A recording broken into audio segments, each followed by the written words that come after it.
തങ്കം തങ്കം ആരാ മനസ്സിലായില്ല? നിങ്ങളുടെ ഭാര്യയ്ക്ക് എന്നെ മനസ്സിലാവും. നിങ്ങളുടെ ഭാര്യനെ ഇങ്ങോട്ട് വിളിക്ക്.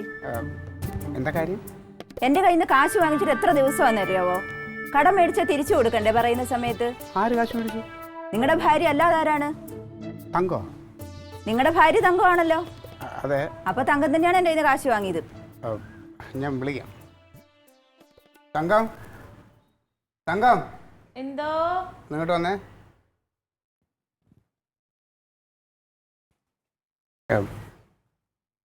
എന്താ ക്ലീറ്റ? അയ്യോ, ഇതാരാ? എവിടെയായിരുന്നു?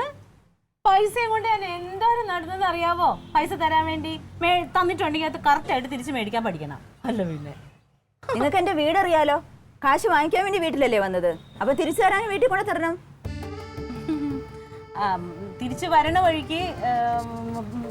വഴിക്ക് വേറൊരു വഴിക്ക് പോകേണ്ടി വന്നു എനിക്ക്. അതുകൊണ്ടാണ് വേറെ ഒരുപാട് തിരക്കുകൾ ഉണ്ടായിരുന്നു. എന്താ വന്നേ? എന്റെ കാശിന് വേണ്ടി തന്നെ ഞാൻ വന്നത്. എത്ര പ്രാവശ്യം നിങ്ങളെ ഞാൻ ഫോൺ വിളിച്ചു, നിങ്ങൾ എന്താ ഫോൺ എടുക്കാത്തത്? ഫോൺ വിളിച്ചായിരുന്നോ? ഫോൺ വിളിച്ചത് ഞാൻ അറിഞ്ഞില്ല. കടം മേടിച്ചവരുടെ ഫോൺ വരുമ്പോൾ മാത്രമേ അറിയാതെ ഉള്ളൂ. ഇപ്പോ പൈസ ഞാനൊരു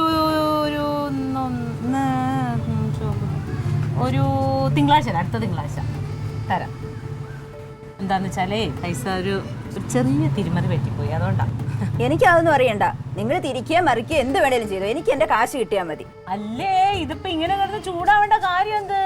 പൈസ ആവുമ്പത്തേനും കടം കൊടുക്കും, മേടിക്കും, പൈസ ഉള്ളപ്പോ തിരിച്ചു കൊടുക്കും. അങ്ങനെയല്ലേ എല്ലായിടത്തും നടക്കുന്നത്. ഇതിപ്പോ എന്താ സംഗതി എന്ന് വെച്ചാല്, എന്നെ സംബന്ധിച്ചിപ്പോ എനിക്ക് ഒരുപാടൊന്നും ഉണ്ടാക്കാനുള്ള കഴിവില്ല. അപ്പൊ നമ്മൾ ഇച്ചിരി അധികം ഉള്ള സ്ഥലത്ത് നിന്ന് നമ്മൾ ഇച്ചിരി ഇങ്ങെടുക്കും. അതൊരു തെറ്റാണോ ക്ലീറ്റോ?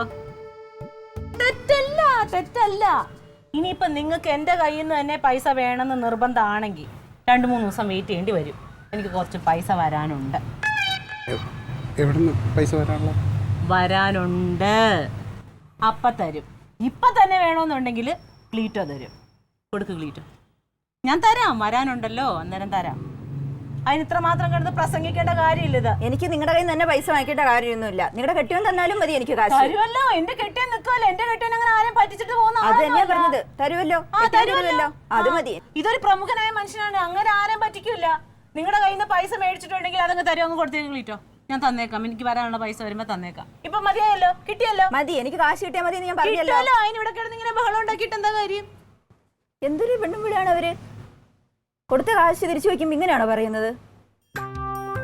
എനിക്ക് ആരായാലും കാശ് തന്നാ മതി, കെട്ടിയോനായാലും കെട്ടിയോളായാലും.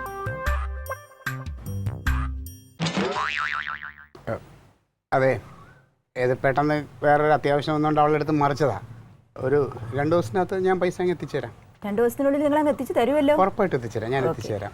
ഞാൻ 2 ദിവസം കഴിയുമ്പോൾ വരും, പൈസ അങ്ങ് എത്തിച്ചില്ലെങ്കിൽ. ഇനി വരുമ്പോൾ ഞാൻ മാത്രമായിരിക്കത്തില്ല, എന്റെ ഭർത്താവും കൂടെ ഉണ്ടാവും. അതിനു മുമ്പ് ഞാൻ അങ്ങ് എത്തിച്ചോളാം. ശരി.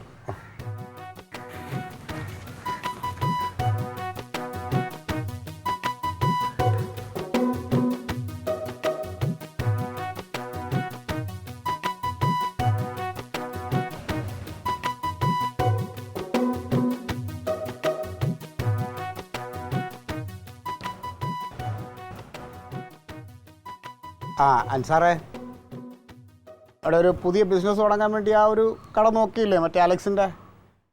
നീ ഒരു കാര്യം ചെയ്യ്, ആ കട നമ്മൾ എടുക്കണമെന്ന് പറ. വാക്ക് കൊടുത്തോ. ബിസിനസ് തുടങ്ങിയേ പറ്റും. തങ്കത്തിനെ നന്നായിട്ട് ബുദ്ധി വന്നിട്ടുണ്ട്.